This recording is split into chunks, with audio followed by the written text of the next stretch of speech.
राधे राधे। जय श्री कृष्ण। तो हम आज चर्चा करेंगे जप के बारे में।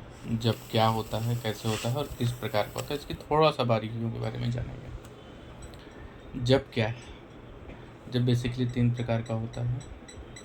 उपांशु, दूसरा है वाचिक, उपांशु और मानसिक। इसका स्टेप बाय स्टेप होता है। वाचिक यह है जिसमें हम बोल रहे हैं।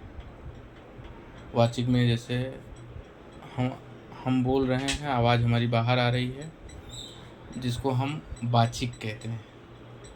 और वाचिक में बेसिकली मंत्रों का जाप नहीं होता है, केवल नाम का जाप होता है। जैसे राधा है, जय श्री राम है, राम राम है, या ओम नमः शिवाय, ओम नमः शिवाय, ऐसा करके राधा राधा राधा राधा, राम राम राम राम राम राम राम राम, और आवाज़ हमारी बाहर आ रही है। इसको हम वाचिक या साधारण जप कहते हैं। इसमें मंत्रों का जो गुरु मंत्र दिए जाते हैं या गुरुओं के द्वारा जो मंत्र सिद्ध मंत्र दिए जाते हैं, वो मंत्र का जाप नहीं होता। दूसरा जप है उपांशु जप।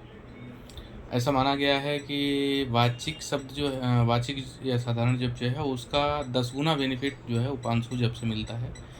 उपांशु जप कैसे होता है? उपांशु जप का तरीका ये है कि हम अंदर से आवाज़ तो निकालते हैं, मन से, अंदर आत्मा से आवाज़ तो आती है, लेकिन ओंठों से ओंठ नहीं चलते।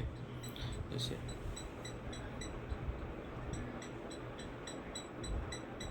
अंदर से आवाज़ आ रही है, तालु चल रहा है, जीभें चल रही है, लेकिन ओंठ नहीं चल रहा है और आवाज़ बाहर नहीं आ रही है।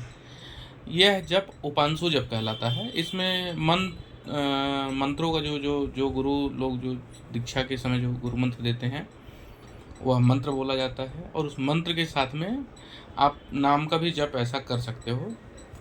ये दोनों चीज़ें जो है उपांशु जप में वैध माना जाता है कि आप कर सकते हो। फिर तीसरा जप है जो सबसे हाई क्वालिटी का है, वो है मानसिक जप। मानसिक जप कैसे होता है? मानसिक जप का है कि आपकी न तो तालु चलेगा, ना ही आपकी जीवा चलेगी, ना ही आपका ऊँट चलेगा।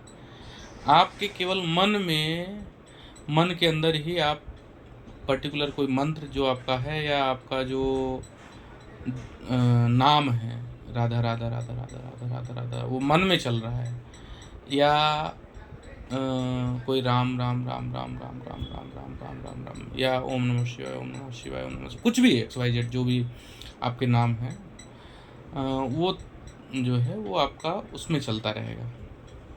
और इस पे तीनों में डिफरेंस क्या है? सबसे हायर कैटेगरी जो है ना, वो इसकी मानी जाती है मानसिक जप की। और मानसिक जप में ना 100 गुना, 1000 गुना ज़्यादा बेनिफिट माना जाता है। लेकिन यह बहुत कठिन है। कठिन क्या है कि मानसिक जप में तुरंत दिमाग डाइवर्ट होता है। आप मानसिक जप डायरेक्ट नहीं कर सकते, वो साधना के स्टेप बाय स्टेप ही होगा।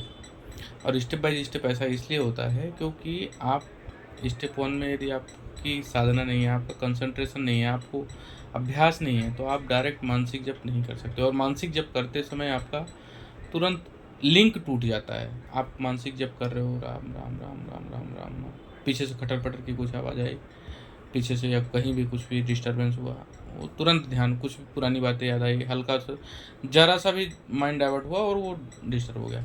लेकिन यदि वाचिक या साधारण जप की बात करें, उसमें ना आपका ओंठ चलता रहता है। ओंठ चलता रहता है तो आप डिस्टर्ब नहीं होते हो, आपका ध्यान यहीं रहता है। ओंठ और ध्यान, ये एक्टिविटी टू बॉडी के 2 पार्ट्स एक साथ एक्टिव रहते हैं। इस चक्कर में वाचिक जप सबसे साधारण है और सबसे ईजी है।